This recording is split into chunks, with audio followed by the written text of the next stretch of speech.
Hello नमस्कार बच्चों, कैसे हैं आप।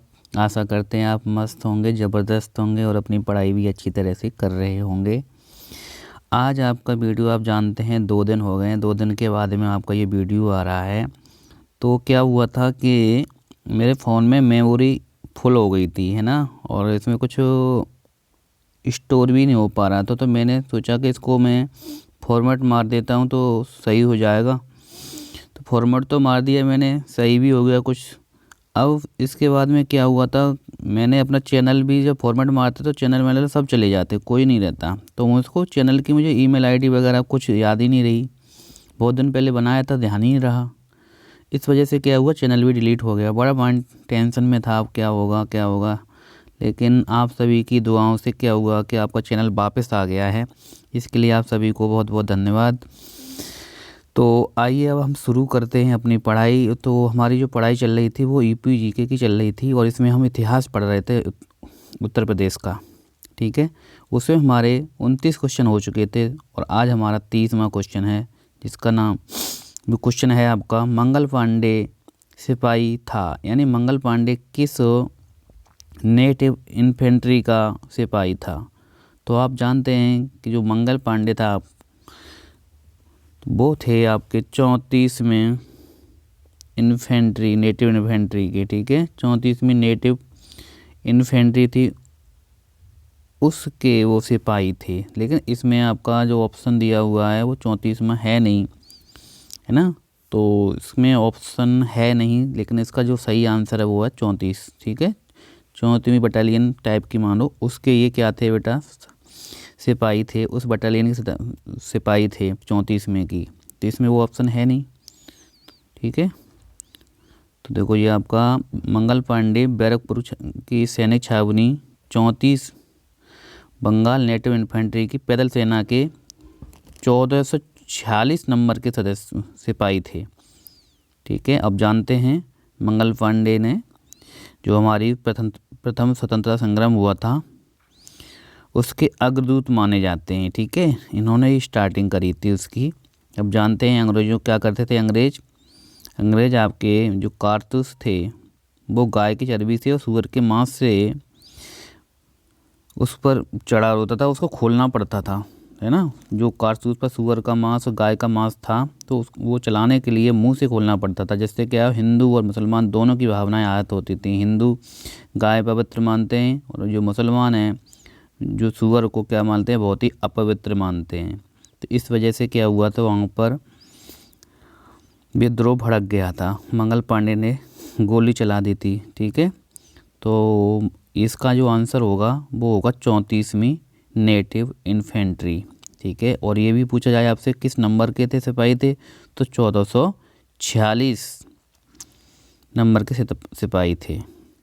नेक्स्ट है आपका बेटा, महालवाड़ी प्रथा कहाँ लागू की गई। यानी महालवाड़ी एक प्रणाली है, ये आपकी उत्तर प्रदेश में लागू की गई थी। किस में बेटा, उत्तर प्रदेश में।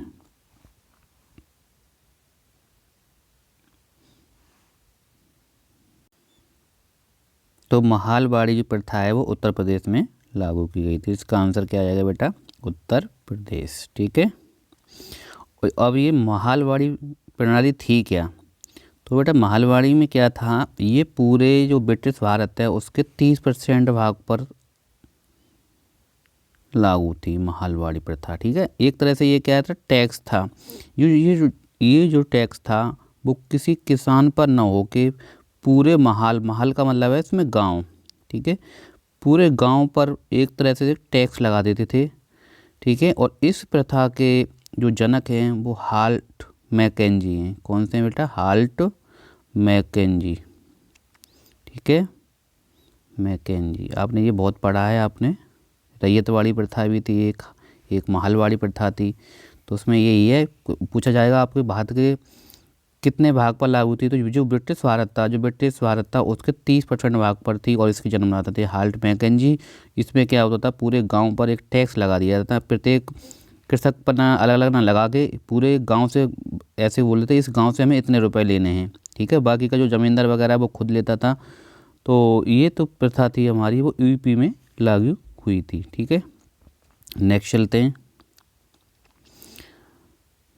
जी। इसकी व्याख्या मैंने आपको बता ही दी है। महलवाड़ी प्रथा उत्तर प्रदेश, मध्य प्रांत और पंजाब प्रांत थे जो ब्रिटिश भारत के कुल भूभाग का 30% था। ठीक है, ये क्या थी? महल का अर्थ होता है बेटा गांव या जागीर। इस राजस्व व्यवस्था में प्रत्येक गांव के साथ स्थापित की गई, कृषक के साथ नहीं। ठीक है, गांव के साथ में थी, ना कि कृषक के साथ में। तो इस नीति को किसने लागू किया था बेटा? हाल्ट मैकेंजी ने इसको लागू किया था। ठीक है, अब है आपका महापरिनिर्वाण मंदिर अव्यवस्थित है। यानी ये है कि आप जो आपके गौतम बुद्ध थे उनका मृत्यु कहाँ पर हुई थी? तो आपको जानते हैं उनकी मृत्यु हुई थी बेटा कुशीनगर में। उसी को बोलते हैं बेटा महापरिनिर्वाण। उनके जो मृत्यु को बोलते हैं क्या बेटा? महापरिनिर्वाण दिवस। और उन्होंने पहला उपदेश कहाँ दिया था बेटा? तो उन्होंने पहला उपदेश दिया था आपका सारनाथ में। ठीक है, कहाँ दिया था? सारनाथ में। और सबसे ज़्यादा उपदेश कहाँ दिए थे बेटा? श्रावस्ती में दिए थे। और बोध गया में क्या हुआ था? उनको बेटा ज्ञान की प्राप्ति हुई थी। किसकी प्राप्ति हुई थी? ज्ञान की प्राप्ति हुई थी। तो इसका आंसर आपको पता लग गया, कुशीनगर। और कुशीनगर में और कोई पूछे आपको कौन से मंदिर हैं, तो रामाभर स्तूप भी यहीं पर है। ठीक है, रामाभर स्तूप और बिड़ला बुद्ध मंदिर और राम जानकी मंदिर भी कहाँ पर स्थित है? आपका बेटा कुशीनगर में स्थित है। अब आपका महर्षि वाल्मीकि का आश्रम कहाँ है? तो आपको जानते हैं महर्षि वाल्मीकि का आश्रम कहाँ है बेटा? ये है आपका बिठूर में। कहाँ है? बिठूर में। और आप जानते हैं यहीं पर जो वाल्मीकि हैं उनका एक आश्रम था, यहीं पर उन्होंने रामायण की रचना भी करी थी। ठीक है,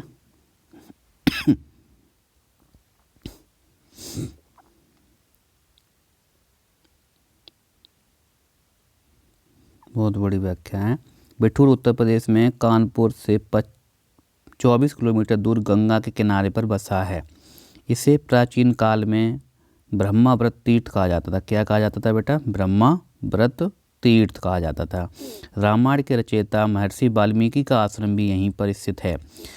झांसी की रानी कुछ समय तक यहाँ रही थी। कार्तिक मास में यहाँ पर एक मेला लगता है जिसको, ठीक है, कार्तिक मास में यहाँ क्या लगता है बेटा? एक मेला लगता है। कालपी कहाँ पर है? इसमें एक ऑप्शन आया है कालपी, तो कालपी जालौन में है। तो ये हम जालौन में ही व्यास और नरसिंह टीले हैं। ऐसी मान्यता है कि व्यास टीले के स्थान पर ऋषि व्यास का आश्रम था। ठीक है, और नरसिंह टीले के स्थान पर राजा हिरण्यकश्यप का महल था, जहाँ प्रहलाद की रक्षा हेतु भगवान नरसिंह प्रकट हुए थे। ठीक है, नरसिंह टीले पर पूछा जाएगा तो आप बता देना कि यहाँ पर राजा हिरण्यकश्यप का महल था। और आपसे व्यास टीले की बात की जाए तो यहाँ पर ऋषि व्यास का आश्रम था। और यहीं पर क्या हुआ था? प्रहलाद की रक्षा हेतु भगवान नरसिंह प्रकट हुए थे। और श्रावस्ती में आप जानते हैं जैनियों के लिए कुछ आश्रम है और बुद्ध का स्थान भी यहाँ पर है। यह बुद्ध यहाँ कुछ समय तक यहाँ पर रहे थे। देखो ये वाला क्वेश्चन तो आप बहुत पहले ही पढ़ चुके हो। वह प्राचीन स्थल कहाँ है जहाँ पर 60,000 मुनियों की सभा में संपूर्ण महाभारत कथा का वाचन किया गया था? तो ये है आपका बेटा नैमिषारण्य। और नैमिषारण्य पड़ता कहाँ पर है?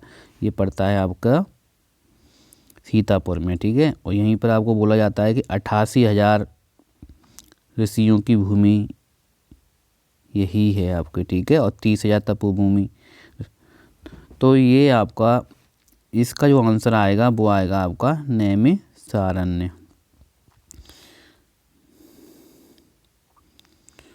देखो नैमिषारण्य में 60,000 मुनियों की सभा में संपूर्ण महाभारत कथा का वाचन किया गया था। नैमिषारण्य सीतापुर जनपद में है। पृथ्वी पर सत्य की स्थापना के लिए देवताओं ने यहीं पर बत्रासुर के वध हेतु, कौन सा बेटा असुर था? बत्रासुर, वध हेतु अस्त्र बनाने के लिए महर्षि दधीचि से प्रार्थना की थी। नैमिषारण्य विकास का केंद्र रहा है। यह 88,000 ऋषियों की तपी भूमि रहा है। यहाँ 30,000 तीर्थ स्थल हैं। कितने तीर्थ स्थल हैं यहाँ पर? 30,000। और ऋषियों की तपी भूमि कितने की है बेटा? ये 88,000 ऋषियों की तपोभूमि है। 88,000 ऋषियों की क्या है बेटा आपकी ये तपोभूमि। नेक्स्ट क्वेश्चन है आपका, प्रसिद्ध नैमिषारण्य तीर्थ जनपदों में से किस एक में है? तो इसका आंसर आपको रट गया होगा। क्या है बेटा इसका आंसर? सीतापुर। 88,000 तीर्थ स्थल, 30,000 ऋषियों की तपोभूमि कहाँ पर है बेटा? आपके नैमिषारण्य में है। कहाँ पर है बेटा? आपका नैमिषारण्य में है। ठीक है। नेक्स्ट है आपका क्वेश्चन, इसमें आपको क्या करना है बेटा? मिलान करना है। ठीक है, ये क्वेश्चन बहुत बार आया है और आता ही रहता है, तो आपको इसका आंसर पता होना चाहिए। 84 गुंबद कहाँ पर है बेटा? आप जैसे याद करोगे, 84 गुंबद देख के सभी लोग क्या करने लगे थे बेटा? जलने लगे थे, जालौन। ठीक है। और जामा मस्जिद क्या है बेटा? मुस्लिम धर्म से संबंधित है, तो ये कहाँ पर जाएंगे बेटा? मुस्लिम जैसे यहाँ पर मुरादाबाद में बहुत रहते हैं। बौद्ध स्तूप, तो बौद्ध स्तूप बेटा कहाँ? कुशीनगर में। ठीक है, बौद्ध आप जानते हो, कुशीनगर में इनका महापरिनिर्वाण हुआ था। और कामदगिरि जो पर्वत है वो एक बचा है, वो कहाँ पर है बेटा? आपका चित्रकूट में है। कामदगिरि पर्वत कहाँ पर है? आपका चित्रकूट में है। तो ये बहुत ही अच्छी तरह से याद कर लेना बेटा, ये क्वेश्चन आते हैं पेपर में आपके। ठीक है, पहली बार पढ़ रहे हैं इसलिए क्या है, आप थोड़ी सी दिक्कत आएगी, लेकिन अगर आप इसको 1-2 बार पढ़ लेंगे फिर इतनी दिक्कत नहीं आएगी। देखो दूसरा क्वेश्चन भी क्या है, ये भी मिलान करने के लिए है। ठीक है, तो कौशाम्बी स्मारक कहाँ पर है बेटा? कौशाम्बी में कौन सा स्मारक है? तो घोषिताराम मठ है। यहाँ पर कौन सा मठ है बेटा? घोषिताराम मठ। कुशीनगर में अभी आप पढ़ के आए थे, पीछे मैंने आपको पढ़ाया था। कुशीनगर में कौन सा है बेटा? रामाभर स्तूप। ठीक है, रामाभर स्तूप। और ये आपका सारनाथ में कौन सा स्तूप है बेटा? धमेक। कौन सा है? धमेक। श्रावस्ती बचा है इसका, तो श्रावस्ती में कौन सा है बेटा? तो इसको एक बार हम चेक कर लेते हैं, इसको वो मैच हो पा रहा है या नहीं हो पा रहा है। तो पहले हमने मैच किया है, जो कौशाम्बी हमने किया था, कौशाम्बी में 2 नंबर का, तो 2 नंबर के ये ऑप्शन तो हट गए, फर्स्ट 2 रह गए। ठीक है, ये हो गया हमारा 2 नंबर का।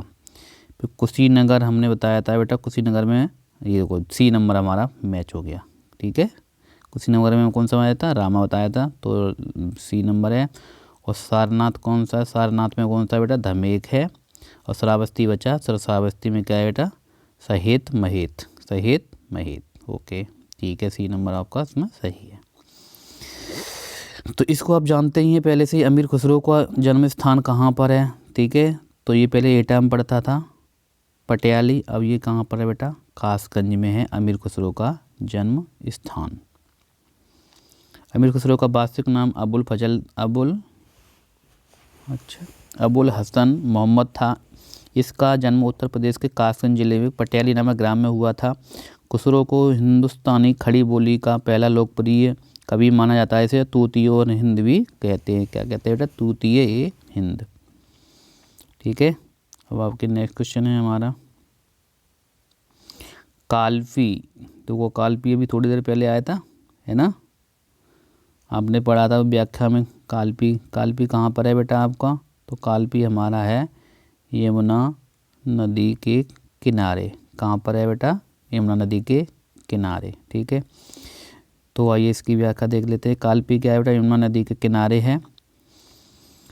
और ये किस ज़िले में पड़ता है? तो जालौन ज़िले में पड़ता है बेटा। और अब जानते हैं जो यमुना नदी है वो यूपी के 19 ज़िलों से होकर जाती है। ठीक है, यह नदी बृहत्चाप के आकार में प्रदेश के सहारनपुर, ठीक है, पहले कहाँ से? सहारनपुर, मुजफ्फरनगर, मेरठ, गाजियाबाद, बुलंदशहर, अलीगढ़, मथुरा, आगरा, इटावा, जालौन, हमीरपुर, बांदा, फतेहपुर और प्रयागराज आदि 19 जिलों में बहती हुई प्रयागराज में गंगा में मिल जाती है। ठीक है, तो आपको ये याद होना चाहिए, आपको नहीं तो गड़बड़ हो जाएगी। वो आपको मैंने बताई थी, वो 25 में है गंगा और ये शायद 19 में है। ठीक है, उत्तर प्रदेश का प्राचीनतम जीवंत नगर कौन सा है? तो प्राचीनतम जीवंत नगर जिसको पूर्व का एथेंस भी कहा जाता है वो है आपका वाराणसी। कौन सा है बेटा? वाराणसी है। दिक्कत आ गई।